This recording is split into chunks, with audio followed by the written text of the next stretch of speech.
बिस्मिल्लाहिर्रहमानिर्रहीम। अस्सलामुअलैकुम। एक और नए वीडियो ट्यूटोरियल के साथ मैं आपको खुश आमदीद कहता हूँ। मैं उम्मीद करता हूँ कि आप खैर व आफ़ियत से होंगे। मैं भी अल्लाह ताला के फ़ज़ल व करम से खैर व आफ़ियत से हूँ। मैं इस वीडियो ट्यूटोरियल में आपको ये बताऊँगा कि किस तरह हम स्लाइस को लॉक कर सकते हैं और क्लियर स्लाइस कर सकते हैं। सबसे पहले मैं आपको स्लाइस के मुतालिक बताऊंगा कि स्लाइस होती क्या चीज़ है। स्लाइस का मतलब है कि इमेज को काटना, स्लाइस करना, छोटे छोटे पीसेस में उसे इमेज को काटना। सबसे पहले मैं अपने वर्क एरिया में एक इमेज लाऊंगा ताकि आपको एक रियल एग्जाम्पल के ज़रिए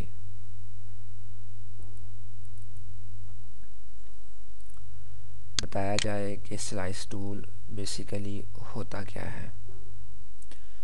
जैसे ही मैं एक इमेज अपने वर्क एरिया के अंदर लेके आया तो स्लाइस टूल जिसकी शॉर्टकट की सी है, आप सी की मदद से स्लाइस टूल को सिलेक्ट कर सकते हैं। यहाँ से स्लाइस टूल जैसे ही आपने सी, इसका पहला ऑप्शन है crop tool, slice tool, select slice tool. अगर आप अकेला सी दबाएंगे तो जो आपने पहले टूल सेलेक्ट किया होगा वो ही सिलेक्ट होगा, दूसरे टूल्स सेलेक्ट नहीं होंगे। अगर आप शिफ्ट सी की मदद से अगर आप दबाएंगे, यहाँ पे आप देख सकते हैं शिफ्ट सी, ये सेलेक्ट स्लाइस टूल सेलेक्ट हो गया है, क्रॉप टूल सेलेक्ट हो गया है, ये स्लाइस टूल है। स्लाइस टूल की मदद से आप किस तरह इमेज को स्लाइस कर सकते हैं। ये मेरी इमेज है, मैं इसको छोटे छोटे पीसेस में काटना चाहता हूँ, स्लाइस करना चाहता हूँ। यहाँ से इतने हिस्से को मैंने स्लाइस कर लिया। ये मेरा पहला पीस मुकम्मल हो गया है स्लाइसिंग टूल के साथ। अब मैं दूसरे हिस्से को काटना चाहता हूँ तो ये दूसरा हिस्सा भी स्लाइस टूल की मदद से काटा गया है। आज इस वीडियो में जो मेन चीज़ बताने का मकसद था वो ये था कि किस तरह आप स्लाइस को लॉक कर सकते हैं। इस मकसद के लिए आपने एक इमेज भी ली और आपने स्लाइस टूल की मदद से दो स्लाइस पीस बनाए। अब आप व्यू मेन्यू में जाएंगे और यहाँ से लॉक स्लाइस आप यहाँ इसे लॉक कर सकते हैं। अब ये लॉक हो गई है। यहाँ से कुछ एडिटिंग आप नहीं कर सकते इसके अंदर।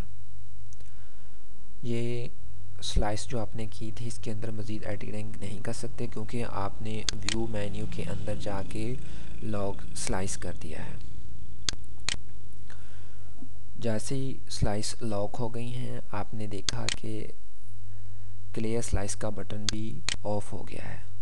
वो अब शो नहीं हो रहा कि हम उस बटन की मदद से कुछ मज़ीद काम कर सकें। जैसे ही हम व्यू मेन्यू में वापस जाएंगे, स्लाइस को अनलॉक करेंगे। जैसे ही हमने स्लाइस को अनलॉक किया, आपने देखा कि क्लियर स्लाइस बटन जो है वो एक्टिव हो गया है। आप इसको क्लियर स्लाइस भी कर सकते हैं। अगर आपने स्लाइसिंग जिन पार्ट्स को इंतखाब किया, अगर आप चाहते हैं कि वो ठीक तरह से नहीं है तो आप उनको क्लियर स्लाइस की मदद से उसको रेज भी कर सकते हैं।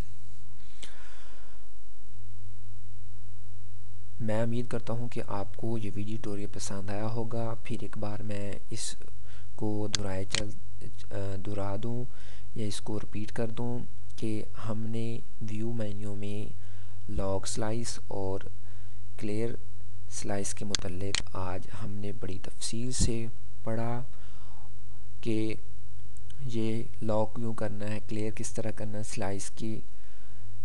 स्लाइस होता क्या है और इसका मकसद क्या है। अगर आप फ़ोटोशॉप CSS4 की मुकम्मल वीडियोज़ या CSS6 की मुकम्मल ट्रेनिंग मुझसे लेना चाहते हैं तो आप मुझसे रब्ता कर सकते हैं। इसी तरह अगर आप YouTube से अर्निंग हासिल करना चाहते हैं, डेली मोशन से अर्निंग हासिल करना चाहते हैं, ओडेक्स से अर्निंग हासिल करना चाहते हैं, इसी तरह ईलान से भी अगर आप अर्निंग हासिल करना चाहते हैं, और इसके साथ साथ अगर आप इलस्ट्रेटर को भी सीखना चाहते हैं तो आप मुझसे रब्ता कर सकते हैं। मैं आपको इन तमाम चीज़ों की स्टेप बाय स्टेप ट्रेनिंग दे सकता हूं अगर आप चाहते हैं। तो मैं उम्मीद करता हूं कि आपको ये वीडियो ट्यूटोरियल पसंद आया होगा। तब तक के लिए मुझे इजाज़त दीजिए।